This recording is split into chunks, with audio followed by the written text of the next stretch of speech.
eu sou Vanessa. Bom, esse é o segundo vídeo da série de vídeos que eu me organizei para gravar, falando sobre modalidades organizativas. Então, o primeiro vídeo eu expliquei o geralzão do que são as modalidades organizativas. E hoje, conforme prometido, eu vou falar especificamente do que é uma sequência didática, de como a gente monta uma sequência didática. Enfim, é um trabalho muito bacana de se fazer, desde que se entenda qual é o propósito dele. Então, este é o jeito que eu monto uma sequência didática, né? É óbvio que eu fui construindo esse meu jeito de fazer.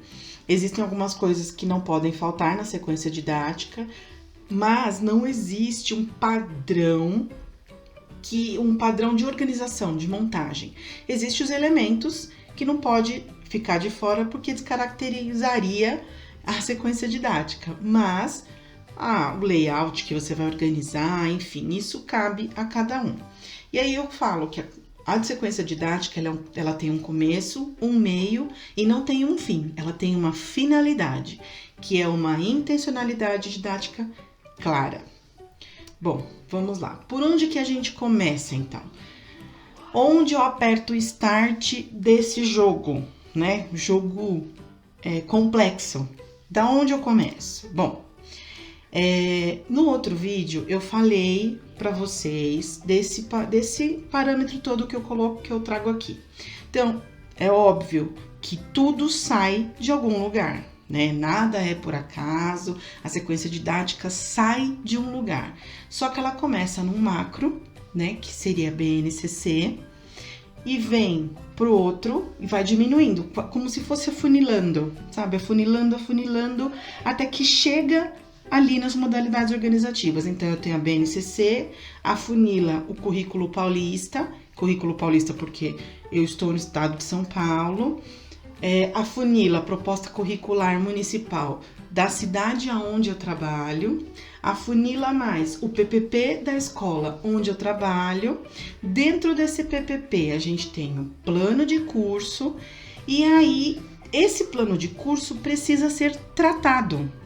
Como que eu vou tratá-lo? Como que eu vou organizar? Sabe quando você pega uma tabela, que você junta dados significativos, você tem que tratar aquele conteúdo, tratar aqueles dados que você levantou sobre qualquer coisa que você queira saber para montar uma tabela? Então, as modalidades organizativas, elas são isso. É para isso que elas servem, para tratar, é um jeito de tratar o conteúdo, o objetivo que está lá dentro do meu plano de curso de cada área do conhecimento. Então, as modalidades organizativas, elas têm os seus componentes, né? O que são esses componentes? É o projeto didático, a sequência didática, as atividades permanentes, as atividades ocasionais, e isso tudo vira o quê? O planejamento do professor. Sobre essas outras coisas aqui, projeto didático, sequência didática, blá blá blá, eu já falei no vídeo 1. Se você ficou com alguma dúvida, corre lá, assiste, que tá bem legalzinho também. Bom, e aí a gente tem lá o plano de curso. Então, eu saí lá do grandão, do funil, e fui diminuindo para eu chegar no meu plano de curso, que está dentro do PPP da minha escola. E aí, o plano de curso, ele também tem as suas pecinhas, que são as áreas de conhecimento. Dentro dessas áreas de conhecimento, eu tenho os objetivos ou habilidades, né? Porque antes a gente conhecia como objetivo, agora já está se falando mais de habilidades do que de objetivos. Entende? E tem os conteúdos, que hoje em dia também se fala mais de objeto de conhecimento do que de um conteúdo sequinho, né? Se você for estudar a BNCC, você vai entender do que eu tô falando. Enfim, e aí eu tenho o plano de curso e tenho essas pecinhas lá dentro. As áreas de conhecimento, quais são? Português, matemática, ciência, história, geografia, artes, educação física e assim vai. Eu tô falando só da minha área de polivalente, porque eu sou pedagoga. Como a escola onde eu trabalho tem professores específicos para artes e educação física, então eu como pedagoga, trabalharia só essas 5 áreas. E aí tem objetivo e conteúdo dentro de cada área do conhecimento. Então, eu tenho lá, meu plano de curso está montado. Quem que montou esse plano de curso? A equipe de professores, junto com a coordenação pedagógica, a direção da escola. É um trabalho de equipe, né? E é um trabalho bem profundo, que tem por base todos aqueles documentos que eu falei lá atrás. E aí, temos os objetivos e os conteúdos que eu vou tratá-los através das modalidades organizativas, que são os projetos didáticos, as sequências didáticas, as atividades permanentes e as atividades ocasionais. Tudo isso eu expliquei lá no outro vídeo também. Só que hoje nos ateremos em falar especificamente da sequência didática. Então, o que é a sequência didática? Eu vou lá no meu plano de curso, escolho uma área, né? Na realidade, a gente monta de todas as áreas, eu vou pegar uma específica de português. E eu olho lá para os meus objetivos, meus conteúdos. Olhei junto com o meu grupo, com a minha equipe, olhei lá e vi que um dos meus objetivos, das habilidades que tem lá descritas, é que os alunos devem planejar e produzir verbetes para o 2º ano, tá? Qual que era o conteúdo? O conteúdo era verbete, produção de textos, procedimentos de revisão de texto. Aí o que eu vou fazer? Levantei objetivo, levantei conteúdo, eu vou descrever a minha intervenção dentro de cada etapa. E ao final dessas etapas, eu coloco a avaliação processual, eu descrevo essa avaliação processual. Não que a avaliação deva ocorrer só no final da sequência didática, não é isso. Esta organização é para eu escrever a minha sequência didática, mas o processo avaliativo está bem dito ali, processual, ele não acontece no final, ele acontece durante o processo. Isso aí é só para eu organizar os meus registros. Temos uma sequência didática para o 2º ano do Ensino Fundamental 1, os nossos pequenos de 7 anos. Montaremos uma sequência didática para eles sobre verbete, tá? Então, eu tenho a área de língua portuguesa e atividades, estratégias pensadas para o 2º ano do Ensino Fundamental 1. Por onde eu vou começar? Pelos objetivos ou habilidades. Da onde eu retirei isso aqui? Do meu plano de curso. O meu plano de curso, aqui na cidade onde eu trabalho, na escola onde eu trabalho, foi elaborado com base no material chamado Ler e Escrever. O conteúdo ou objeto de conhecimento é a produção escrita de verbetes, tá? Então, já delimitei o objetivo, já delimitei o conteúdo, agora nós vamos para as etapas. Então, etapa 1, o que eu vou trazer para os meus alunos? Eu vou elaborar uma roda de conversa para levantamento de conhecimentos prévios sobre o que é verbete. E aí, o que as crianças conversarem, eu vou registrar num cartaz, porque eu quero que esse cartaz sirva de base para eles compararem os conhecimentos que eles tinham no começo, antes da sequência didática ser desenvolvida, e lá no final, tudo que eles aprenderam sobre aquilo que eu quero ensinar. Então, a gente levanta o conhecimento prévio para até você ter elementos para ir trabalhando, você vai saber o quanto e o que as crianças sabem sobre aquele conteúdo. No caso aqui, o verbete. Então, eu estruturo isso até mesmo para servir de parâmetro para eles, vou colocar num cartaz. Minha próxima etapa, eu vou formar grupos de 3, de 4, de 5 crianças e vou distribuir alguns verbetes e pedir para que eles leiam. E aí eles vão conversar entre eles, levantar hipóteses sobre a função do verbete, para que serve o verbete. E logo depois eu crio uma situação onde eles possam socializar aquilo que eles entenderam, para que um possa escutar o outro, para que um possa organizar a fala para explicar para o outro, e assim vai. Olha quantas coisas eu tenho embutidas dentro de uma etapa escrita em 3 linhas. E aí, etapa 3, eu vou pedir para que eles façam uma pesquisa individual na internet sobre o que é verbete. Então, olha só, eu fiz um levantamento de conhecimento prévio, eu distribuí para eles verbetes para eles entenderem a função social do texto, e agora eu vou pedir para que eles façam uma pesquisa na internet sobre o que é verbete. E aí eles vão chegar muito próximo do que é real, da função, da definição do que é verbete, né? E aí nós vamos acabar matando ali, confrontando as hipóteses que eles levantaram lá na primeira etapa. E assim eu vou seguindo com o meu planejamento. Então, olha só, levantamento de conhecimento prévio, eu vou pedir para os alunos entenderem, propor para que eles entendam a função social do gênero que eu estou trabalhando, vou pedir para eles fazerem uma pesquisa, para eles socializarem com a turma, e aí eu posso continuar criando. Logo depois disso, eu vou pedir para que eles produzam um verbete de um determinado assunto em dupla. E que aí eles corrijam, juntos façam a revisão desse verbete. E assim eu vou desenrolando as minhas etapas encadeadas. Por que encadeadas? Porque uma tem que ser cumprida para que a outra seja, para que a outra seja, para que a outra, uma gradação de desafio e de conteúdo. Então, é nisso que eu vou me apegando e vou trabalhando com os meninos. Agora, olha só que interessante. Nós estamos no ensino remoto. Eu coloquei lá na minha primeira etapa da sequência didática, fazer uma roda de conversa para levantamento de conhecimento prévio sobre o que é verbete e registrar no cartaz. Se eu fosse trazer isso para o ensino remoto, como eu faria? Então, eu ia registrar em cartaz se fosse no ensino presencial. No ensino remoto, eu vou registrar no Google Docs, no Jamboard, em um monte de ferramenta digital que pode favorecer. E aí, como que eu vou registrar isso? Numa aula ao vivo? Pode ser no Meet, no Zoom, enfim. E aí tem N aplicativos que dá para vocês, N recursos, né, digitais que dá para se reunir com as crianças para fazer uma aula dessa. Na etapa 2, eu coloquei que eu ia formar grupos e distribuir verbetes para que os alunos pudessem ler e tentar descobrir qual é a função social do verbete.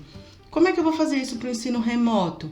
Eu vou formar trios, monto um Google Docs com vários verbetes, né? Monto verbetes diferentes. Por exemplo, eu tenho uma turma de 30 crianças, eu vou pegar pelo menos uns 30 verbetes, ou mais que isso, e colocar dentro do Google Docs. Faço trios, ou seja, eu compartilho aquele documento com 3 crianças, e aí outro verbete eu compartilho com mais 3 crianças, o outro verbete com mais 3 crianças, e aí eu peço para eles, e vão escrever para mim o nome de vocês e dizer o que vocês entenderam, qual a hipótese que vocês têm de para que serve um verbete.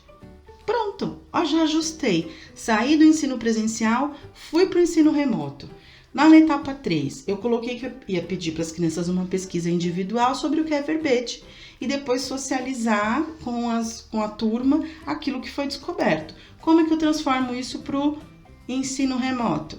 A pesquisa individual eu mantenho e aí a socialização também eu mantenho, só que eu vou fazer essa socialização na aula ao vivo e não lá dentro da sala de aula, em roda de conversa ou coisa e tal. Então eu só troco o recurso, mas eu mantenho a estratégia.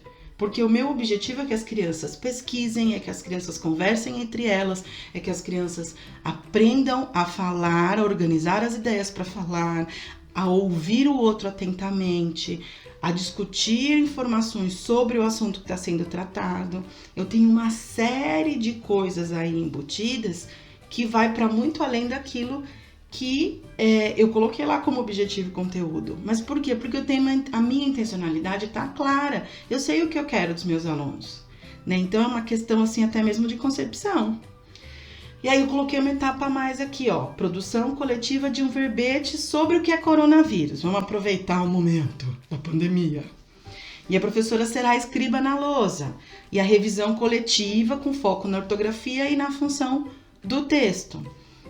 Mesma coisa, só que em vez de eu fazer lá na lousa, eu coloquei aqui revisão coletiva com foco na ortografia, até mesmo para que eu ensine as crianças. Vamos pensar que jeito que a gente escreve o Google Docs. É um recurso que se eu escrever alguma coisa ortograficamente errada, ele vai passar aquele tracinho embaixo. Eu posso explicar para as crianças qual é a função daquilo, para que eles entendam o uso da ferramenta.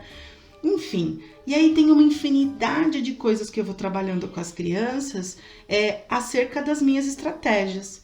Entende agora que sequência didática é a descrição das estratégias e não uma mera coleção de atividades?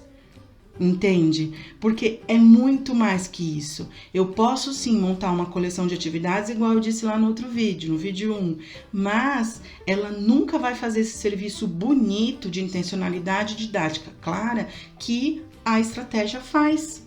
Porque eu posso pegar uma atividade excelente e não fazer estratégia nenhuma e fazer aquela atividade virar patavinas, e posso pegar até uma atividade mais ou menos e configurar ela numa intervenção muito top e fazer aquela atividade mais ou menos ser um suporte de ensino e aprendizagem muito bacana, muito produtivo. Tudo depende da intencionalidade e da intervenção da professora, do professor. É isso que determina tudo, né? Então, por isso que a gente fala que nada substitui o professor. Não, nada substitui, por conta desse feeling. E aí, continuemos. Nós vamos para a avaliação. Eu disse lá atrás que a avaliação ela é processual, que eu só abordo ela no final da sequência didática por conta de organização de registro. Mas a avaliação processual, ela tem uma finalidade. A avaliação processual, ela objetiva identificar o que os alunos aprenderam e o que ainda precisa de investimento para que eles continuem aprendendo.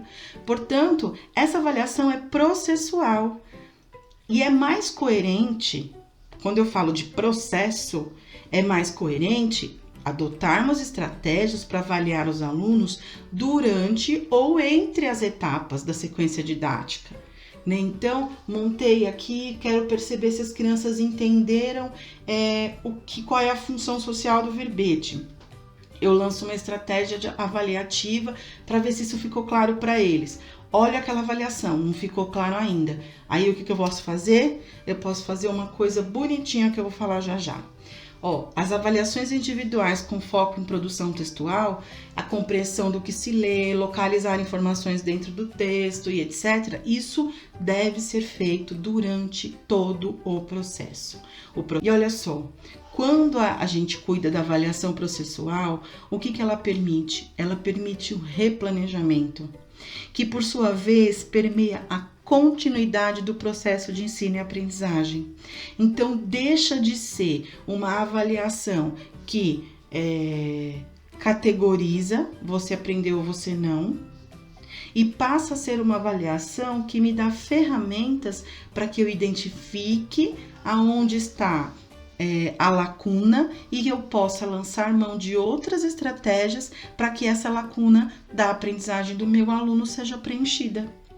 Entende a diferença? A diferença é brutal. E ela revela muito sobre concepção de ensino, sobre ideias do que o professor entende por processo de ensino e aprendizagem, né? De protagonismo na aprendizagem, de papel de professor mediador de conhecimento. Ela envolve a concepção de ensino que se tem. Então, tem hora que a gente tem que olhar lá para nossa concepção. O que eu acredito? No que eu me baseio para produzir as minhas aulas, né? No que eu me apego? Então, tudo isso precisa ser analisado. E se essa avaliação processual para você não faz sentido, é hora de você rever as suas concepções de ensino e aprendizagem.